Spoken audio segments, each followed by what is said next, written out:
Guys, I've just got my Australian citizenship and I wanted to make a video to discuss 3 key points from my citizenship journey that we can apply to our investment practice. So let's dive in!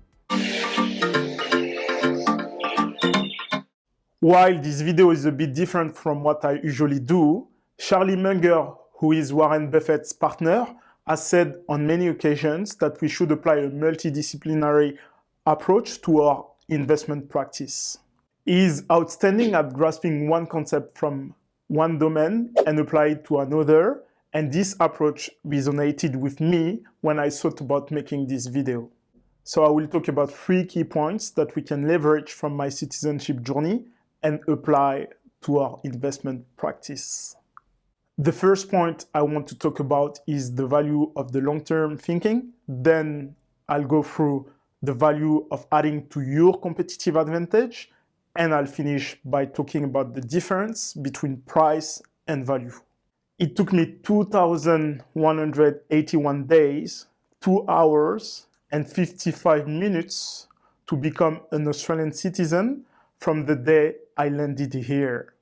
While this is a long period of time, it's an outcome that I'm really glad about when I think about how tricky the Australian selective immigration policy is.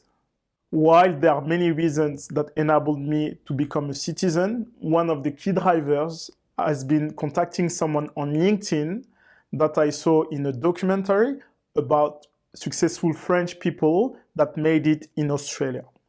I was lucky enough that he responded to me, and 1 month after our first catch-up, he became my manager and taught me during 5 years a lot of valuable lessons that I'm actually applying to my investment practice. Bill Gates has famously said, most people overestimate what they can do in 1 year and underestimate what they can do in 10 years.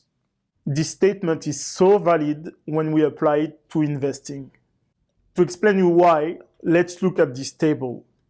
The numbers that you are seeing in the right-hand column is how much you would have made by investing $10,000 in those companies in 1989 and keep your investment for 10 years without any other infusion of cash.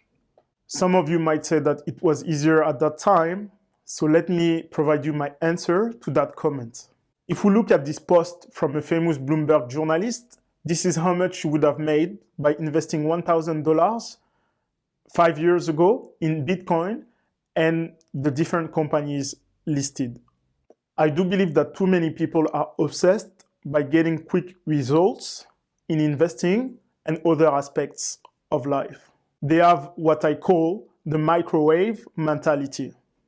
They want the rewards without the efforts, and I don't think that this thinking can help you to get consistent, good investment results.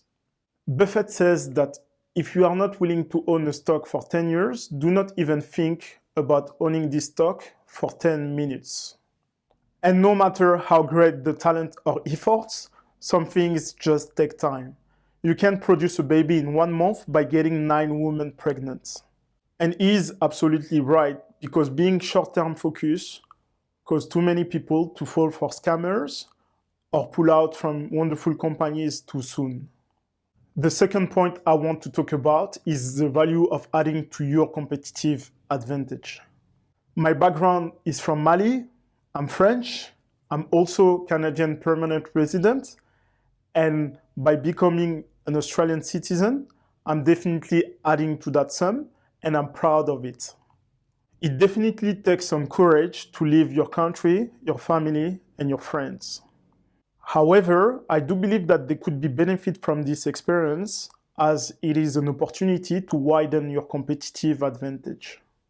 If you come back to your country with an additional language, new working skills, and a new perspective on how to see the world, you will be definitely adding to your competitive advantage compared to people that stayed there and kept doing the same thing while you were away. I'm a strong believer that different is better than better, and investing in companies that have strong competitive advantages is key to our investment practice. Because the competitive advantage of a company is what will protect the earnings of this company in the future. If we take Facebook as an example, many people thought that they were in trouble when Google decided to compete with them by creating Google+. Unfortunately for them, it didn't work and they had to shut down their social media because of the huge competitive advantage that Facebook has. When we look closely, Facebook as a company has Facebook, Messenger, Instagram, and WhatsApps.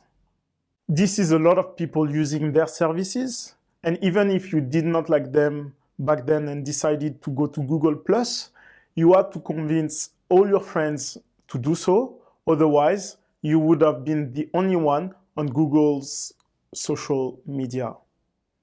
This competitive advantage is called the network effect, and it enabled Facebook to win the battle against Google. The last point I would like to talk about is the relation between price and value. There is obviously a price to pay to become Australian, and it could be difficult sometimes. Contrary to popular beliefs and what is often portrayed on social media, we are not every day at the beach. It's sometimes difficult to be away from friends and family. However, when I look at the value I received by being here and the price I paid, it has been exceptional. On top of giving me the opportunity to work on my tan, this experience in Oz enabled me to be a better version of myself. Warren Buffett has said on many occasions that price is what you pay, value is what you get. As such, his success could be summed up by buying wonderful businesses for less than they are worth and keep them for a long period of time.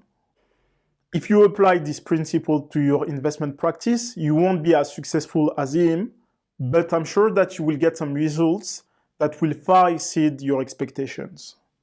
This is it for today, guys. I hope that you liked this unusual video. If this is the case, feel free to drop a like. And if you want to receive more contents like this, feel free to subscribe. Thank you all. Have a good day and peace out.